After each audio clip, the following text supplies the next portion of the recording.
that song that we just sang, the copyright was 1910. 1910, and it was renewed a few years later. I kind of wanted to talk just a second about old songs and about songs that have lasted forever.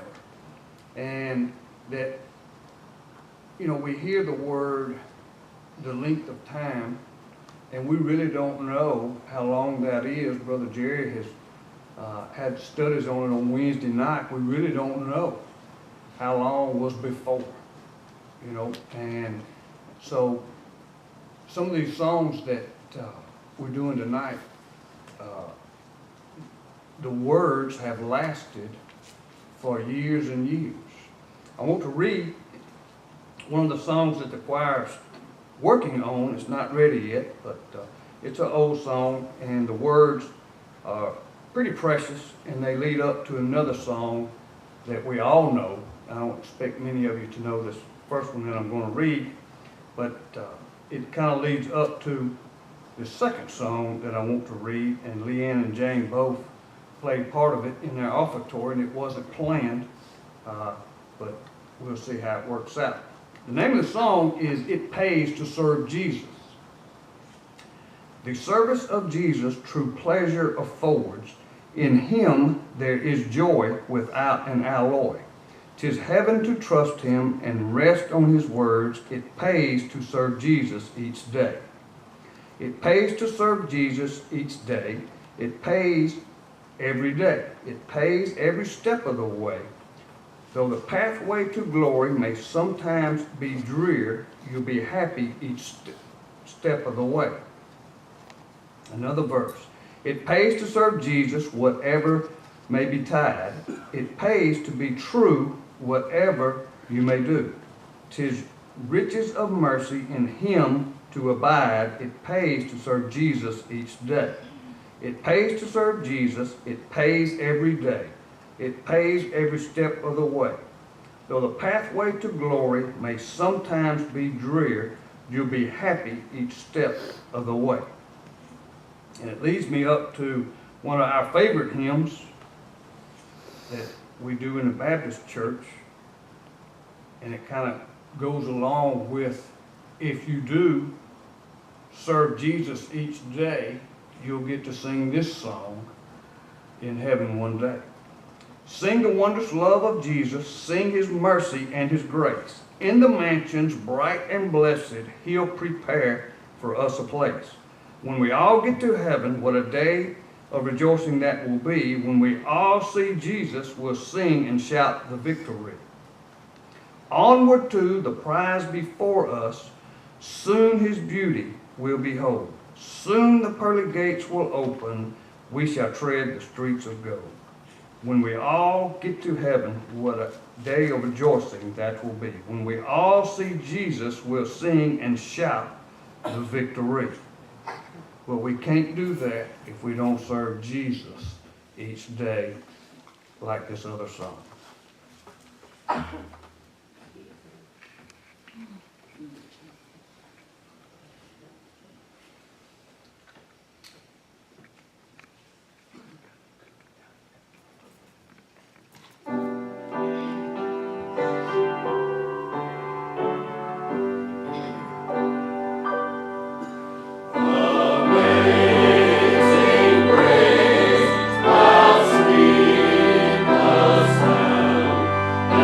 Say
2 summers ago, our team came back from Nicaragua during spring break, and one of the ladies that went brought me back this bracelet made from the volcano rock. And she says, this summer, I want both of us to wear these anklets as we work during the summer, because I direct our summer day camp. And I said, okay, I can wear that bracelet with you through the summer, not thinking a single thing about it, that she'd brought me this nice gift, and I was going to wear it just to make her happy. But little did I realize that God was planting the seed in my heart 2 years ago to make this trip to Nicaragua. We leave in the morning. I have to be at the school at 6:30, and we're driving to Atlanta, and then we're flying out of Atlanta 3 hours to Managua, Nicaragua, and then we have like 25 miles to go from there in this old truck and vans and everything before we get to our final destination. And we have a busy week planned. We're doing a teachers conference. It's Holy Week, and the schools are out, but the teachers are giving up one of their days to come and spend with us so we can do a teachers conference. And we're taking puppets. I have this puppet named Agape, and she's going to help me do this song. There's a song out by Seventh Time Down called God is on the Move. And we get we jam a little bit. And we, and we have she's a wild puppet. She's a 2-hand glove puppet with feathers, and she gets real carried away, so I have to get carried away if I'm going to be this puppet. And but the song says, I see a generation standing on the truth. And you know, we are a generation that is standing on the truth. And God has called us to share His word wherever we go. Whether it be here or in a foreign country or somewhere else. And you know, back in September, when they kept saying, we need to have a deposit, the deadline is coming to make this decision for Nicaragua for this year, I asked Howard, I said, what would you say if I went to Nicaragua? And he said, just leave me enough food to eat. And you know, so we paid our deposit, and I went and got shots, and we started making our plans to go to Nicaragua. And then, you know, we've been through some bumps in the road, you know, but Satan was trying to defeat what God is meaning for good.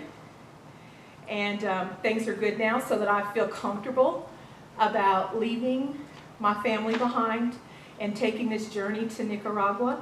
And every day for the past month, we have been getting devotions, preparing us for this journey. And, you know, today is Palm Sunday. And as Jesus was getting ready to be crucified, He told Peter that he would deny Him 3 times. And Peter said, not me, I won't do it. And what did Peter do? He denied Jesus 3 times. And he made that eye contact with Jesus, and then Jesus was taken to die on the cross. And Peter was, oh my goodness. You know, so at the resurrection, he went running into the tomb. And finally, right before Jesus ascended back up into heaven, they were sitting on the shore having breakfast. Peter and Jesus had their moment alone. And, you know, it says 3 times Peter was instructed to feed and tend the sheep. Jesus' concern was the care and the nurture of the sheep, the church. He gave Peter, the disciple who had dramatically failed, the responsibility to care for and nurture the church. God had risked the future and security of the church by placing it in the hands of people like you and me. The charge to Peter is a charge to all of us, for the one that God places in our sphere of influence. Regardless of where God may lead some other disciples, each of us is called to be faithful in the responsibilities that God has given us. And I've told several of you, but you guys have been amazing. And I'm going to cry because you have blessed me so much with this trip to Nicaragua. Honest and truly, I have not had to come up with any money. You guys have paid for me to go to Nicaragua. And you have supplied things that I needed for this trip to Nicaragua. How much more can God say to me that this is what I want you to do? And I have a church that loves me. and my family, and I am so very thankful for that.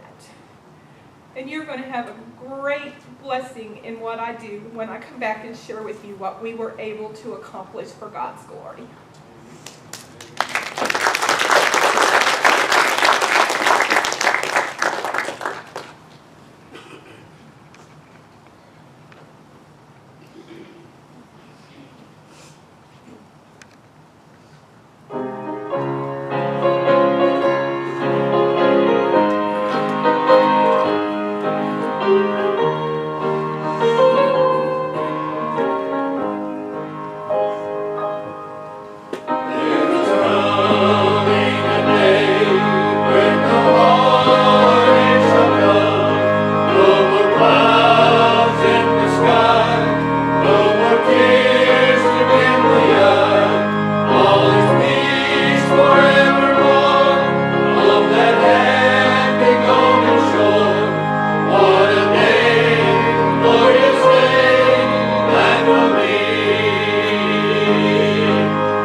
before we sing this last song, I want to express my thanks to the choir and to Leanne and Jane, and for all that they do every week. Every week, those two girls cease to amaze me, and I'm very thankful and proud to be a part with them. And I'm thankful for you as well. We're going to sing one more song, and it's one of our favorites, definitely one of mine. And then we're going to have an invitation, and then we're going to have a special prayer time for Lena before she goes on her mission trip. And it'll be a special time. So listen as the choir sings this one last song, and it'll be okay if you say amen when we're done. It'll be worth it, I promise.